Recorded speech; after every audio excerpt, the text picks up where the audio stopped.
जय गुरुदेव। परिस्थितियों का जन्मदाता मनुष्य स्वयं है। अपने ऊपर विश्वास करना, अपनी शक्तियों पर विश्वास करना एक ऐसा दिव्य गुण है जो हर कार्य को करने योग्य साहस, विचार एवं योग्यता उत्पन्न करता रहता है। दूसरों के ऊपर निर्भर रहने से अपना बल घटता है और इच्छाओं की पूर्ति में अनेक बाधाएं उपस्थित होती है। स्वाधीनता, निर्भयता और प्रतिष्ठा इस बात में है कि अपने ऊपर निर्भर रहा जाए। सफलता का सच्चा और सीधा पथ भी यही है। अपनी हर एक बाहरी परिस्थिति की जिम्मेदारी दूसरों पर मत डालिए, अपने ऊपर लीजिए। दुनिया को दर्पण के समान समझिए, जिसमें अपनी ही सूरत दिखाई पड़ती है। दूसरे लोगों में जो अच्छाइयाँ बुराइयाँ दिखाई पड़ती है, सामने जो प्रिय एवं अप्रिय परिस्थितियाँ आती है, उनका कारण कोई और नहीं, आप स्वयं हैं। और उनमें परिवर्तन करने की शक्ति भी किसी और में नहीं, स्वयं आप में है। शास्त्रों में कहा गया है कि ब्रह्मांड की कुंजी पिंड के अंदर है। हर व्यक्ति अपने लिए एक अलग संसार बनाता है और उसकी रचना उस पदार्थ से करता है जो उसके अंदर होता है।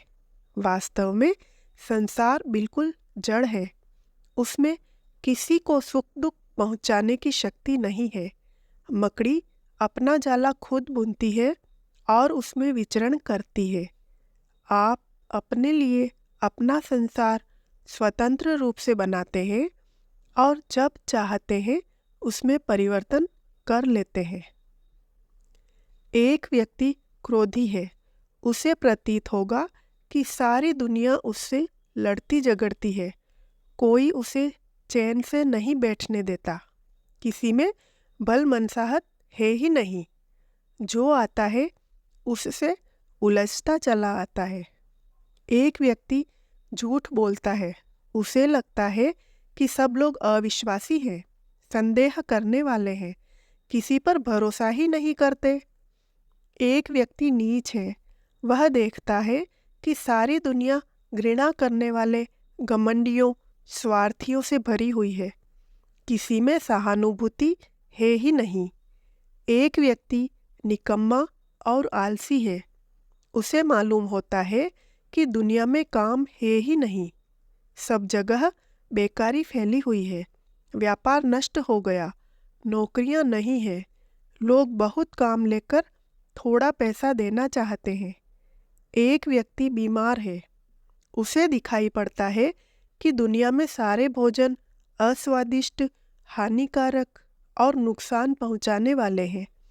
इसी प्रकार व्यभिचारी, लंपट, मूर्ख, कंजूस, अशिक्षित, सनकी, गंवार, पागल, भिखारी, चोर तथा अन्य अनेक मनोविकारों वाले व्यक्ति अपने लिए अलग दुनिया बनाते हैं। वे जहाँ जाते हैं उनकी दुनिया उनके साथ जाती है।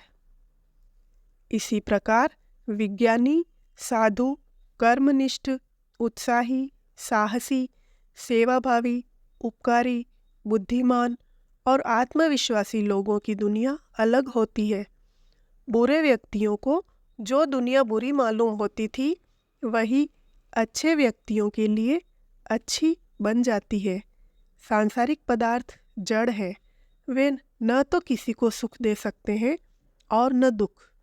मनुष्य एक प्रकार का कुम्हार है जो वस्तुओं को मिट्टी से अपनी इच्छानुसार बनाता है।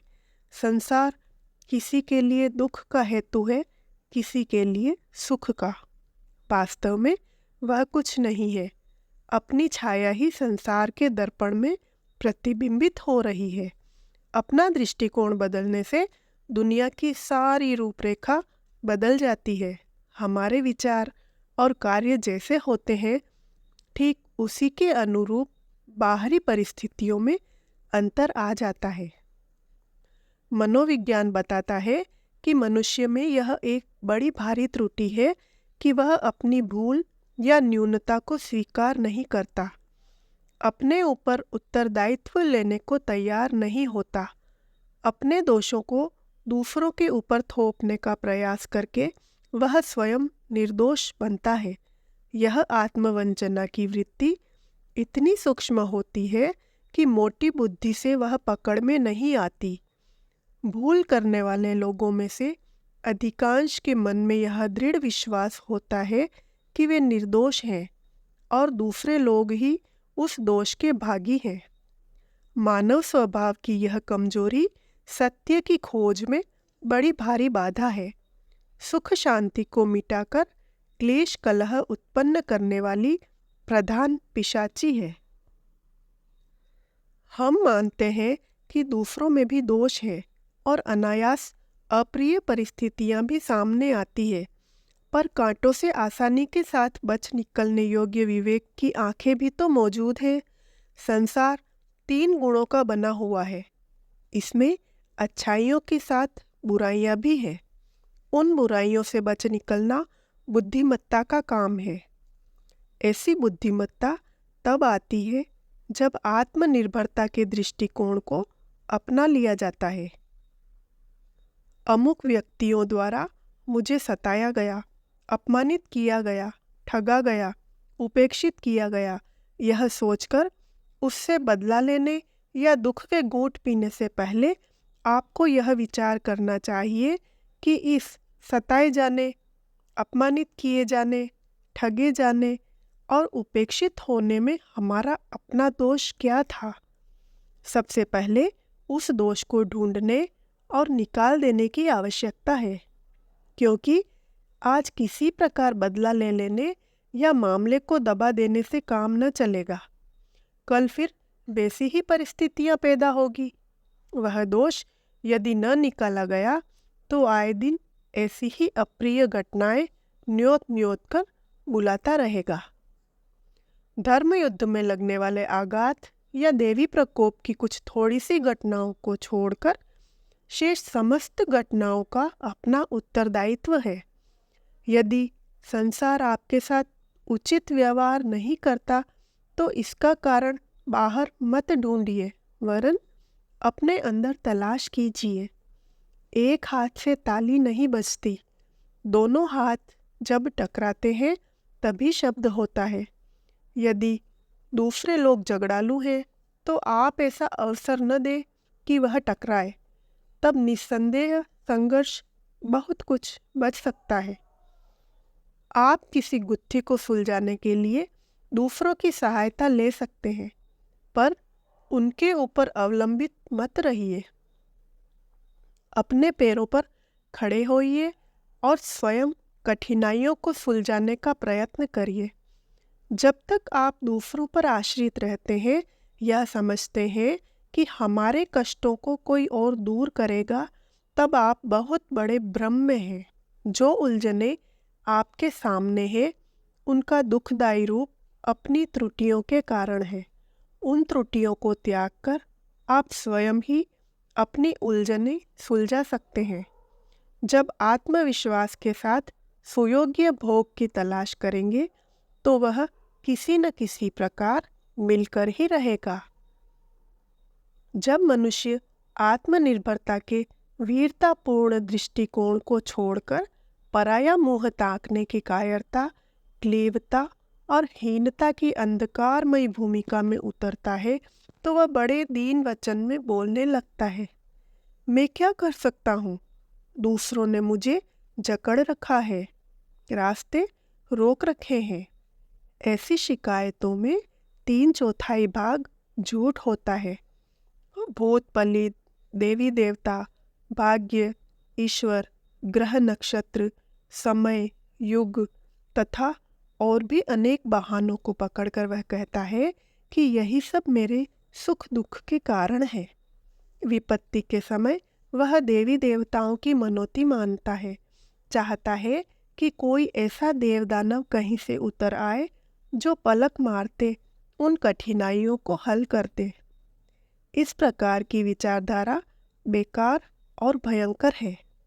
यह स्पष्ट है कि जो अपनी विपत्ति से आप लड़ने को तैयार नहीं होता, उसकी सहायता कोई दृश्य या अदृश्य शक्ति नहीं करती। सुनिए, कान खोलकर सुनिए। यदि आप कष्ट से बचकर आनंद प्राप्त करना चाहते हैं तो आत्मनिर्भरता सीखिए।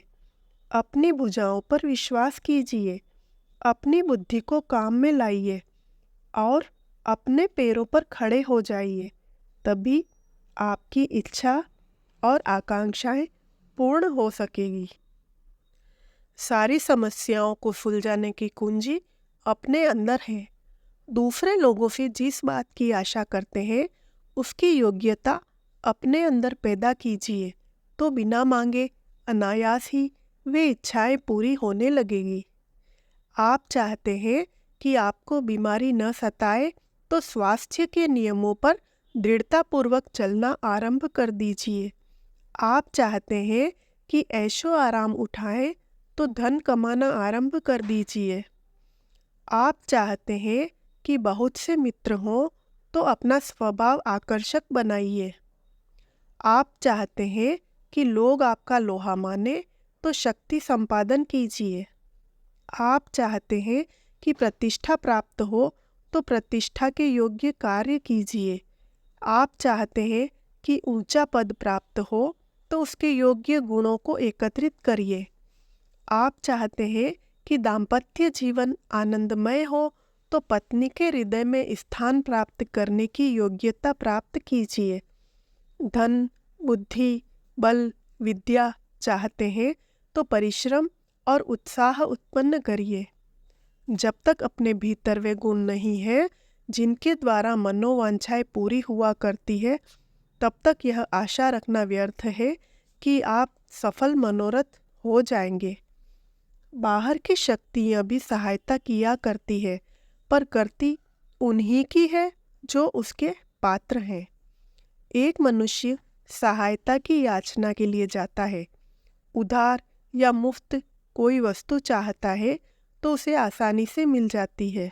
देने वाला विश्वास करता है कि मेरी सहायता का वह सदुपयोग करेगा और तुरंत ही प्रसन्नतापूर्वक सहायता करने को उद्यत हो जाता है। एक दूसरा व्यक्ति भी सहायता मांगने जाता है, पर उसे देने के लिए कोई तैयार नहीं होता।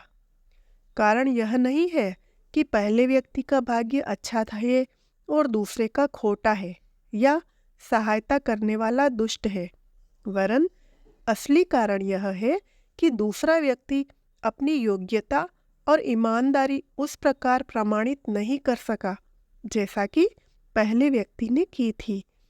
सहायता न करने वालों को आपका गालियां देना बेकार है। इस दुनिया में अधिक योग्य को तरजीह देने का नियम सदा से चला आया है। किसान निठल्ले पशुओं को कसाई के हाथ बेच देता है और दुधारू तथा कामकाजी ढोरों को अच्छी खुराक देकर पालता पोसता है। संसार में सुयोग्य व्यक्तियों को सब प्रकार से सहायता मिलती है और अयोग्यों को अपनी मौत मर जाने के लिए छोड़ दिया जाता है।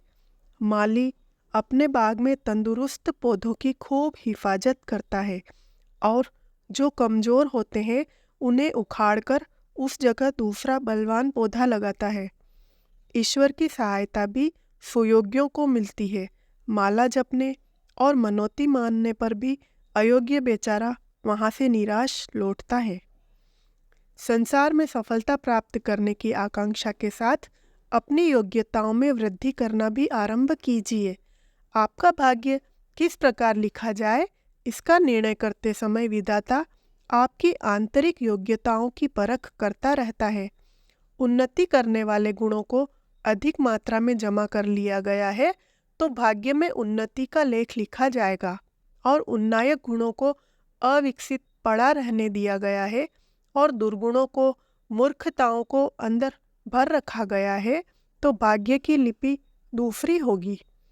विधाता लिख देगा, इसे तब तक दुख और दुर्भाग्यों में ही पड़ा रहना होगा जब तक कि यह योग्यताओं का संपादन न करे। अपने भाग्य को जैसा चाहे वैसा लिखना अपने हाथ की बात है। यदि आप आत्मनिर्भर हो जाएं, जैसा होना चाहते हैं उसके अनुरूप अपनी योग्यताएं बनाने में प्रवृत्त हो जाए तो विधाता को विवश होकर आपकी मनमर्जी का भाग्य लिखना पड़ेगा। अमरता पर विश्वास करने के बाद अध्यात्मवाद की दूसरी शिक्षा यह है कि अपनी आत्मा को बाहरी परिस्थितियों का निर्माता केंद्र बिंदु मानिए। जो घटनाएं सामने आ रही है उनकी प्रिय अप्रिय अनुभूतियों का उत्तरदायित्व अपने ऊपर लीजिए। अपने को जैसा चाहे वैसा बना लेने की योग्यता अपने में समझिए। अपने ऊपर विश्वास कीजिए, किसी और का आसरा मत करिए। बिना आपके निजी प्रयत्न के योग्यता संपादन के बाहरी सहायता प्राप्त न होगी। यदि होगी तो उसका लाभ बहुत थोड़े समय में ही समाप्त हो जाएगा और पुनः वही दशा उपस्थित होगी जिसकी कि अपनी औकात है। उत्साह, लगन, दृढ़ता, साहस, धैर्य, परिश्रम, इन 6 गुणों को सफलता का अग्रदूत माना गया है। इन दूतों का निवास स्थान आत्मविश्वास में है। अपने ऊपर भरोसा करेंगे तो ये गुण भी उत्पन्न होंगे। ईश्वर के राज्य में ऐसी अंधी नहीं लग रही है कि पसीना बहाने वाले परिश्रमी टापते रहे और शेख चिल्लियों की बन आए। अन्यथा किसी देवदानव की कृपा से सट्टा लॉटरी फल जाने, बम भोला की बबूत से 56 करोड़ की जागीर मिल जाने, वैद्य जी की दवा दारू खाकर भीमसेन बन जाने, वशीकरण मंत्र से तरुणी स्त्रियां खींची चली आने, गंगा मैया की कृपा से बेटा हो जाने, साईं जी के ताबीज से शादी हो जाने के स्वप्न देखते रहिए और उम्मीदों की दुनिया में तबीयत बहलाते रहिए। बेशौरों का माल मस्खरे उड़ाते हैं। आप भी मस्खरों के चंगुल में फंसकर ठगाते रहिए, समय बर्बाद करते रहिए।